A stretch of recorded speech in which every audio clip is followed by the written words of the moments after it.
வந்து ஒரு ஆயுதத்தை கையில தூக்குன ஒருத்தருடைய வாழ்வியலை பதிவு செய்யக்கூடிய ஒரு புத்தகம்.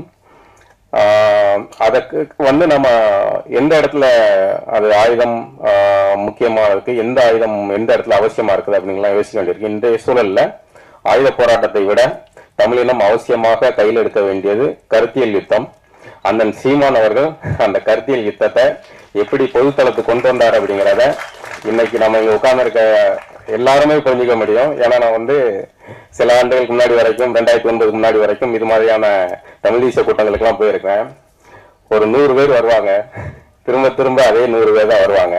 அந்த அரங்க கூட்டத்தில் அடைபட்டு கிடந்த அந்த தமிழ் தேசிய கருத்தியலை அண்ணன் சீமான் அவர்கள் பொதுத்தளத்துல பேசி பேசி இன்னைக்கு அது ஒரு மிகப்பெரிய விருட்சமாக மாறி இருக்கு. இதை வந்து எவனாலையும் தடுக்க முடியாது.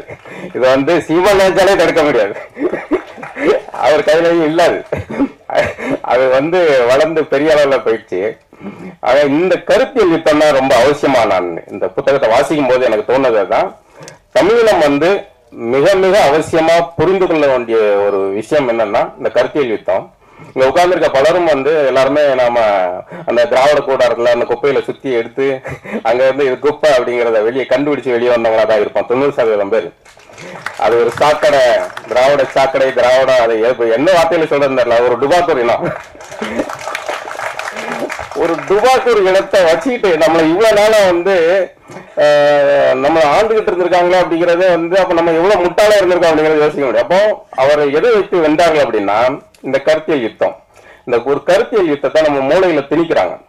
நீங்க கையில துப்பாக்கி எடுக்கலாம், அருவாள் எடுக்கலாம், அதெல்லாம் வந்து வெற்றி பெறும் தோல்வி அடையும், அதெல்லாம் அடுத்தது. ஆனால் நீங்க கருத்தியல் யுத்தத்தை எண்ணத்தை விதைக்கிறதுக்கு இல்ல, அதுதான் என்னைக்குமே வெற்றியை கொடுக்கும். அது என்னைக்காவது ஒரு நாள், இன்னைக்கு ஜெயிக்க இல்லை அப்படிலாம் இல்ல, என்னைக்காவது ஒரு நாள். இன்னைக்கு தமிழரசன் ஐயாவோ புலவர் கலியபெருமாள் அவர்களோ அன்னைக்கு போட்ட அந்த விதைகள் இருக்குல்ல, அதுதான் இன்னைக்கு வாசிக்கிறோம். அந்த எண்ணங்கள் தான் நமக்கு இன்னைக்கு வந்து விதையா மாறுது. அது வந்து வேறு வடிவங்களா மாறலாம். இன்னைக்கு அரசியல் யுத்தமா மாறுது, இது நாளைக்கு ஒரு பெரும் மக்கள் புரட்சியா மாறும்.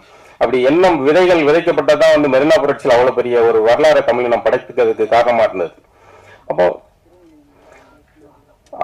இந்த மாதிரியான ஒரு வெற்றி சாத்தியமாகணும்னா அதுக்கு அவசியமானது இந்த கருத்தியல் யுத்தம். அது இந்த புத்தகத்துல ஒரு சாட்சியா பதிவு செய்யப்பட்டிருக்கு.